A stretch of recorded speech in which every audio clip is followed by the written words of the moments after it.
Aikin ya bani sha'awa lokacin ina boko. Dan na sabko da boko bani da wani aiki dai da nake yi.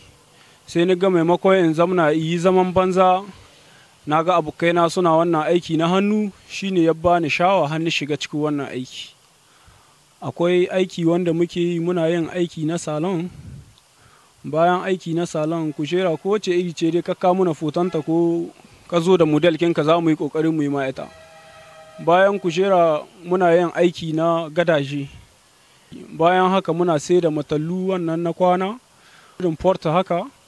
Ayyuka da dama dai na katako dai idan mutum ya zo yana bukata za mu yi ƙoƙari mu yi mishi. A cikin tahiyar aikin muna samun matsaloli da dama, irin kayan aikinka su tsaya.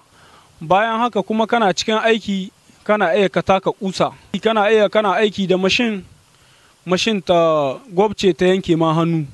Za a samu hulɗa ga wasu yara suna da daɗin hulɗa, waɗansu kuma za a samu ba su da daɗin hulɗa. Za ka samu waɗansu yara duk aikin da za ka yi ƙoƙari ka sa su za su yi ƙoƙarin su yi aikin nan ba tare da sun tsaya wani ja'in sha ba.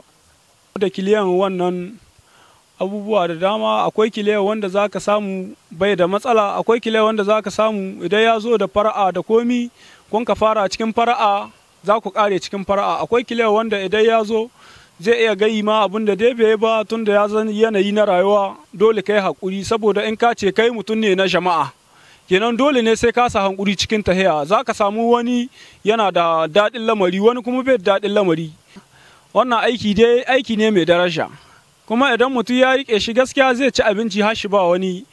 Idan ya tsaya da zuciya guda ya zaka ya koya, in dai ya san koyo zai zo da zuciya guda, to ya zo da niyya guda shi koya aikin nan, da gobe shi ma aikin nan zai samu har ya buɗe nashi.